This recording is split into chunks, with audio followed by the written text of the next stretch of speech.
Hello guys, this is Rohit. Welcome to my channel एग्ज़ामेबल।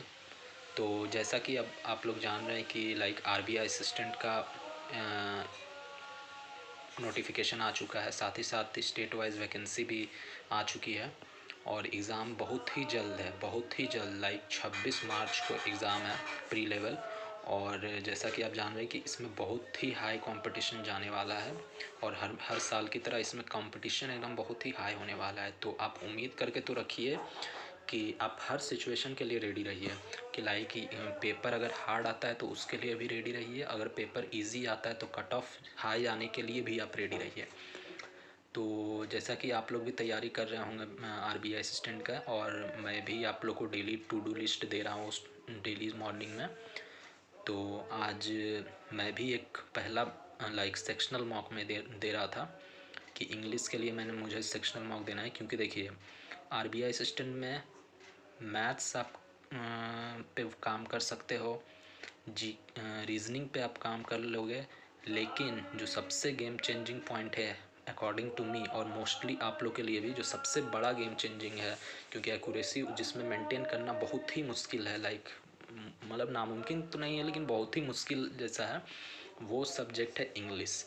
और इसीलिए मैंने इंग्लिश का एक आज सेक्शनल मॉक लगाया था। हालांकि ये आरबीआई असिस्टेंट प्रैक्टिस मॉक में आरबीआई असिस्टेंट के लिए कोई भी सेक्शनल मॉक अवेलेबल नहीं है, तो मैंने मेरा आईबीपीएस क्लर्क का सेक्शनल मॉक बाकी था, तो मैंने क्योंकि level IBPS clerk SBI clerk का ही होने वाला है।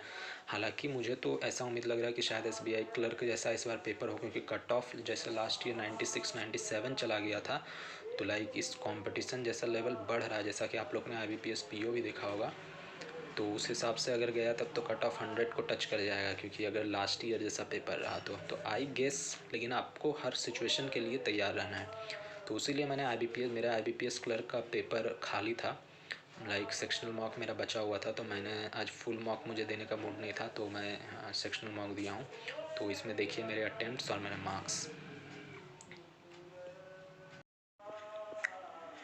तो ये मेरे मार्क्स है फ्रेंड्स। मैंने 26.25 मार्क्स मुझे आया है, रैंक 42, परसेंटाइल 99.02। लेकिन परसेंटाइल वाइज तो ठीक है, बट एक्यूरेसी मुझे और सुधारना है। मुझे इंग्लिश में 95 प्लस एक्यूरेसी ले जाना है अगर मुझे आरबीआई असिस्टेंट में क्वालिफाई करना है तो, क्योंकि मैं जैसा कि आप जान रहे हैं कि इसमें बहुत ही टफ है, इंग्लिश में ही सबसे ज़्यादा डर होता है कि एक्यूरेसी मेंटेन रहे। तो यहाँ पे जैसे मेरे मार्क्स हैं 26.25 और मेरा रैंक 42 है, परसेंटाइल 99.02% है। 4200 लोगों ने अभी तक एग्ज़ाम दिया हुआ है। टॉपर ने 29 मार्क्स लाया है, तो आई गेस उसने 29 ही अटेम्प्ट किया होगा, और 29 100% एक्यूरेसी के साथ, क्योंकि पॉसिबल नहीं है कि अगर आपका एक गलत हो तो 29 लाना पॉसिबल नहीं है। तो ये मेरे मार्क्स है और मैं आपको अपने अटेम्प्ट दिखाता हूँ। तो ये थे मेरे अटेम्प्ट, मैंने 30 क्वेश्चन अटेम्प्ट किया था। ये शुरुआत के 10 क्वेश्चन आपका ये आरसी था। तो आरसी हालांकि हल्का ट्रिकी था, टाइम टेकिंग था। और ये जैसे ये एरर वाला था ग्रामर पोर्शन, तो मेरे 2 रॉन्ग ग्रामर पोर्शन में ही हुए हैं, जैसा कि आप देख रहे हैं इस 2 क्वेश्चन में एरर वाले में। और इसी में सबसे ज़्यादा, जैसे कि मेरा इंग्लिश उतना स्ट्रांग नहीं है, मैं सिर्फ रीडिंग पे जाता हूँ, जैसा मैंने कि वीडियो में बताया था, तो सिर्फ कॉम्प्रिहेंसन स्किल पे जाता हूँ। तो ग्रामर पे जितना मिनिमम से मिनिमम आप एरर को बचा सकें। तो ये 3 मेरे रॉन्ग हुए हैं 30 में से, तो मेरे रैंक मार्क्स बने हैं 26.25, परसेंटाइल 99.02 है। और जैसा कि आप देख रहे हो कि टाइम भी मैं दिखा देता हूँ कितना टाइम लगा मुझे अटेम्प्ट करने में। मेरा ओवरऑल टाइम लगा है 14 मिनट्स, ओवरऑल टाइम लगा है 14 मिनट्स 48 सेकेंड, जैसा कि आप देख रहे हैं 14 minutes 48 seconds.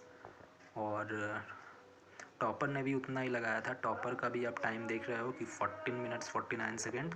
Question was doable in that minute. मुझे सबसे ज़्यादा टाइम लगा ये सेंटेंस अरेंजमेंट में मुझे सबसे ज़्यादा टाइम लगा है। लाइक आप देख रहे होंगे कि 173 सेकंड्स लगा है। टॉपर का भी 290 लाइक 5 मिनट उसने लगाया, क्योंकि यही सबसे ज़्यादा ट्रिकी था। बाकी का तो सारा क्वेश्चन ईजी ही लगा मुझे।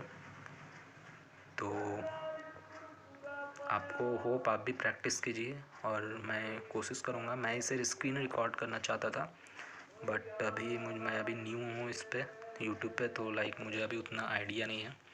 लाइक मैं स्टार्ट किया था बट उसमें एरर आ गया। तो नेक्स्ट टाइम मैं वही करूँगा कि आपको फुल मॉक दूंगा मैं। आप भी प्रैक्टिस जारी रखिए, और आपको कैसे बताना, अगर आपको इंग्लिश का स्ट्रेटजी देखना है तो आप मेरे चैनल पे विज़िट कर सकते हैं, या फिर अगर आपको और चाहिए तो कमेंट कीजिए, मैं फिर से बना दूंगा। और अगर आपको ये कंटेंट पसंद आया है तो प्लीज़ लाइक एंड सब्सक्राइब कीजिए, ताकि मुझे भी मोटिवेशन मिले।